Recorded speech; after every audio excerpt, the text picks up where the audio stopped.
Hello, seventh grade. Today we're continuing our work from Thursday. Readers identify and analyze the author's call to action by asking, is the evidence sufficient and relevant?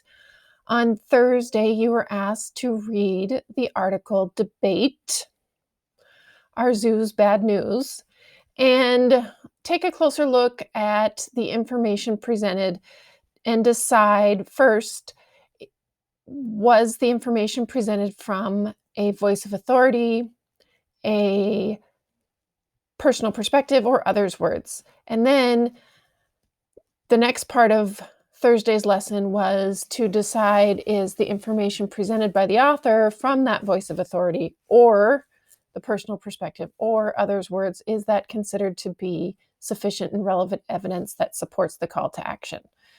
So today, we're going to build on what we started Thursday. You've read the article, Debate, Our Zoo's Bad News, and now you're going to be putting together a race paragraph. And I'm going to walk you through the information that you need to complete a race paragraph.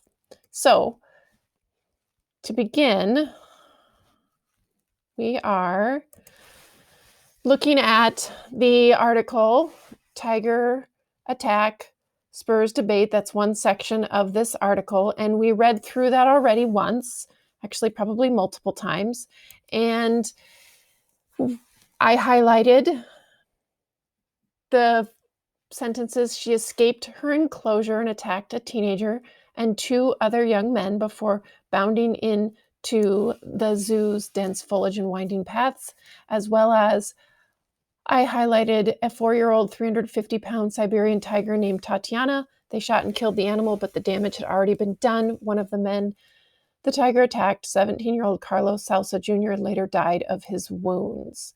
And so that information was personal perspective and voice of authority. Manuel Molinado is a zoo director, and his zoo animal escaped the enclosure. Therefore, this incident and his experience is relevant to the author's call to action. If one zoo director is going to have issues with animals escaping their enclosure, one can assume that this tragedy could happen at other zoos. Therefore, the call to action is supported with sufficient and relevant evidence in this particular paragraph.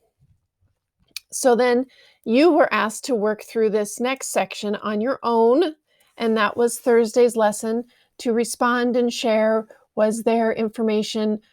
Was the information from a personal perspective, a voice of authority, or others' words? And all of you did a very nice job with that. So I'm just going to kind of wrap up some of the things that I read from your responses. And the first is, many of you highlighted the following statements. Critics say that zoos are like prisons and that zoos drive many animals crazy by confining them. Anti-zoo activists talk about big cats endlessly pacing back and forth in their cages, zoo elephants constantly swaying side to side, polar bears swimming in endless circles, and monkeys and parrots grooming themselves until they have no fur or feathers left. The information is considered a personal perspective. Activists are defined as a group of people working together to promote social change. Therefore, anti-zoo activists are working together to get rid of zoos. They depend on information from experts to help support their argument, but they're not necessarily experts themselves. They depend on information from encyclopedias, but they just have a passion for their whatever social change they're working for. So theirs is considered a personal perspective. And then the second one that many of you pointed out was people for the ethical treatment of animals. PETA is a leader in the anti-zoo movement. PETA is firmly opposed to keeping wild animals in captivity. Lisa Wathney, the group's exotic animal specialist, told Current Events, there are some animals such as tigers and elephants which roam large areas in the wild that should never be held captive. And so this individual, Lisa Wathney, is a voice of authority. Her life work is with exotic animals. She's an exotic animal specialist. So clearly, she has spent her career promoting what habitats are best for exotic animals.